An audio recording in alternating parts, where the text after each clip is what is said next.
Hey, bro. Why are you wearing that helmet? Dude, it's my helmet. It's not even the right game. What? What are you talking about? It's not even the Doom guy. It's totally Doom guy. Just look at me. It's not even close. You come picture me having a chainsaw, some machine gun, something? I'm the Doom guy. You ain't even the Doom kid. What are you talking about? Ah! So Doom 2016 was a great game. It threw you right into action in Hell on Mars, fighting against some gruesome enemies that you literally will rip apart with a chainsaw or blow their heads off or pretty much anything you can think of that's pretty gruesome. Yeah, essentially, Doom is just being Doom. You're just really running through hordes and hordes and hordes of demons. No matter what, the ultimate goal is just destroying them. No matter what, nothing stands in your way. And it really helps too that the soundtrack to Doom really gets your blood going. The heavy kind of Genty riffs. Gent for all the musical elitists out there. The bouncy metal riffs really get you going and really get you energized to jump into battle and never stop. The fast-paced camera work that you're constantly going back and forth between enemies. Relentless. Yes. Never have a single moment to just stop and breathe. It is that fast. And that's really what I feel like Doom is known for. Even back to the original Doom, you were constantly running into enemies. Yeah, so with even Doom Eternal, to piggyback off that is just Doom Eternal, all the videos that they have shown is just all that fast pace. It's just still just right in front of your face constantly. And what's really awesome is that they kind of scaled back some of the difficulty to some degree. So instead of just upping the difficulty and everything's just absolutely insane, like it scales with you. So as you're learning to be a stronger demon slayer at that point, it's going to be a more well immersed game at that point and better experience for the player. So that's one of the things that we're going to touch on with Doom Eternal is the difficulty compared to the first Doom 2016, and Doom Eternal. What we really expect when it comes to the difficulty. I, for one, felt like normal. I believe it's Hurt Me Plenty on 2016 Doom is a little more difficult than your average normal. But I kind of like that. I don't want to just run through the game. I want there to be spots where I cannot get past for a half hour because nowadays I feel video games kind of beeline you like straight to the end. You really don't have a lot of challenges put in your way, and I feel like Doom being one of those original first-person shooter games should definitely keep that sense of nostalgia when it comes to getting stuck on a part and having to restart and to struggle to get past it. I think that's something that Doom should take and run with in Eternal, but at the same time, be able to make that adjustment for the new players coming in that maybe haven't, ever played the original Doom or played 2016, that are kind of just jumping in now. See, I'm slightly different in that regard because, like, where you don't mind that struggle, I like that you can kind of just breeze through enemies at first, and then it starts scaling with you. And then once I really start being, almost unstoppable, I want it to be just waves and waves where they're really attacking you full force and, like, they're not missing shots. And they're all going to be hitting you with rocket launchers all at the same time. They're heavies. They're not messing around. They want to kill you as bad as essentially you want to rip through all of them. I think that's what's really cool about Doom Eternal at this point. Back to scaling, just they're trying to make it a more difficult game, a little bit more towards the long run. Those enemies are going to be stronger. And even talking about enemies, the transition is there's some really sick demons. You have to check out all these. We're going to have to put some pictures in here, or maybe you can do a little bit of research yourself too. But the first female demon, Whiplash, really cool. Has like no arms. It's kind of like a snake. And it's really difficult. You have to get behind it essentially to kill it.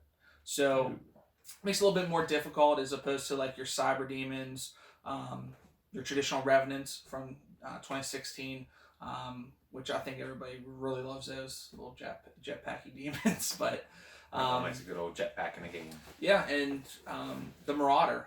the axe wielding, just basically a Yeah. juggernaut.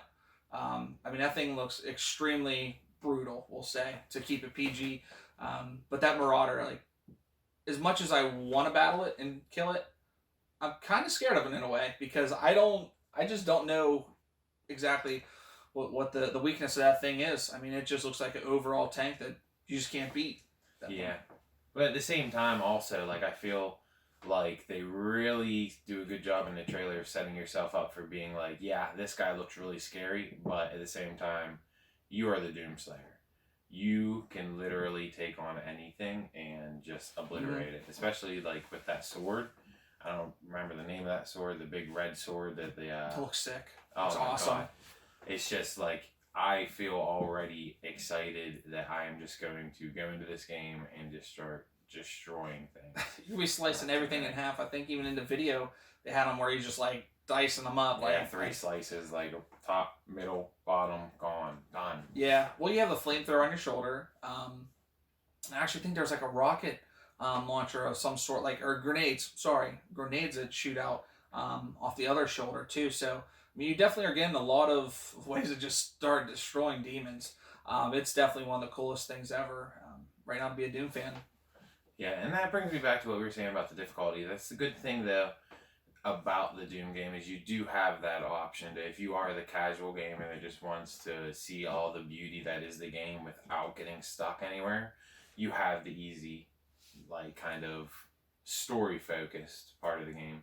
And then for the die-hard players that want to be stuck on the same level for 2 hours, you have the hardcore settings that Doom 2016 had and introduced that I think they're focusing even more on in Eternal because they had the people, the different YouTubers that did the challenge modes. I know Speedruns.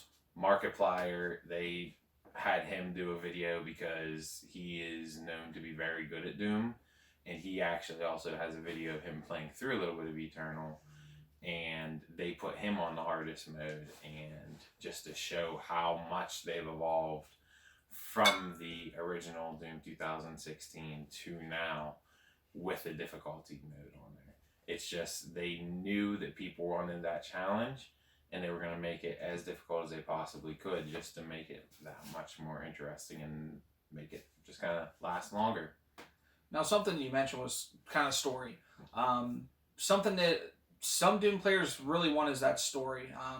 I know within like Doom 3, like I know there's a lot of go to this thing and hit a button and release this, and there's kind of like jump scares and things like that. But I mean, but I loved it. I love that game no matter what. But to dial it back though is like the story on Doom 2016 was, you know, kind of just like kill this horde of, you know, demons and stuff, and then what do? You should go to the next part. The same thing is quite repetitive, and that's something that we're looking a little bit different on for this one. Is we want Eternal to be a little bit more story driven, which it is. This one's taking place, if I'm not mistaken, 2 years after. Basically, it's Hell on Earth at this point. And you have Heaven and Hell, which is actually really exciting to me. I don't know if many games, I guess, are portraying heaven, but it's in a very different way. So it's like very Doom-esque. When I mean Doom-esque, like the angels, essentially, they have like cybernetic wings. It's really, really fascinating. And what I really want to see is kind of like those two roles kind of switch a little bit. I was thinking like kind of like a theory of like the angels that maybe as they're fighting off the demons, but they have like a really, I guess, an evil agenda at the same time. So even if that doesn't come to fruition, I think just having that aspect of heaven and hell kind of battling, and you're right between, and it's like, what do you do? Because you've been doing all this killing of demons, but now heaven has their own personal agenda, and I quite personally want to see ourselves go to heaven and at some point. You're stuck in the middle between the two. You're like kind of like, what do I do? My own thing, because that's kind of what happened in Doom 2016. You had, you know, the main storyline was Dr. Pierce was trying to get you to do these tasks to aid her, but at the same time, you had your own agenda, and you weren't going to be anybody's rat in any kind you of don't want to be a lab. pawn. You were doing what you wanted to do, regardless of the outcome. and that would be really interesting in the heaven versus hell thing. Like, you are the in between. You have more leverage than either of them because your goal is your own goal, and you aren't willing to fight for either of them. So that could be something very interesting. Yeah, and I'm really curious to see what everybody else is thinking. Do some of the research, and if you're excited for the game, I mean, there's a lot of possibilities of where the story can go for, you know, a sequel if they end up doing something, which I'm assuming because it's a big franchise. It's a big money maker for Bethesda at this point. But I just really want to go to heaven at this point. I don't know what it's going to look like. I think that's something where, like BioShock, it was a different landscape, and I think when people seen Infinite, people are just like, we kind of got to go there. We've been underwater. I'm in Rapture, but we want to go there. So I think that's one of the biggest things, other than the demons and just the overall killing of what Doom is. Like, I want to go to heaven. Yeah, It's a weird thing. After so many games of having the same, now obviously I will never compare Doom 2016's background and visuals to Doom 1, obviously. Are you sure? I'm pretty sure. I mean, I think there's a little bit of a pixel difference between the two. There's a couple. But I love the visuals in Doom 2016. Doom 3 even was a big improvement, but you still, when you really look at Doom 3, you still kind of have the basics that bring it back to Doom 1. You're running through hallways that just looked a little more graphically better than the original Doom. Doom 2016, you do not have the limits of a hallway.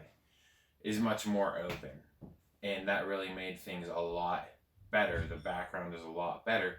Now it's time to get out of hell and see what else Doom can really bring to the table with different backgrounds. Because, I mean, looking over the years of Doom, you have the red, fiery pits of hell. Not gonna complain. There is nothing more metal and badass than hell. But how interesting would it be to see the other side of that and get a different take on what could be over here? And I think that would be just fantastic. Well, they've also even developed the maps, like, I think it was like 20 times bigger or something. So as opposed to just having like those small arenas, they're just fighting off those hordes of demons and just slaying through them. That now that they're developing like this open world, so you're seeing different landscapes. So getting away from just the fire and hell of brimstone, all those things, and they're just really opening up. They're trying to expand themselves and grow the franchise and develop better landscapes. Even the colors are just extremely vibrant. They still have like those warm tones, but just kind of adding a lot of like the silver, kind of those aluminum metallic lights and things like that within it. Just makes it really pop off and very vibrant. More so than even 2016. I think they did very strong color tones and palettes, but with this one, it's just ramped up prior to the 10 at this point, maybe even 11 from what it was. For sure. So that's pretty much what we have for Doom Eternal. Let us know what you're thinking in the comments below. Things that you guys would like to see in the game, and maybe later on down the road after Doom Eternal comes out, maybe we'll do some kind of discussion on what missed the mark and what completely blew it away. So thanks for stopping by, and I'm DK. I'm Shane. And we're Talk Culture.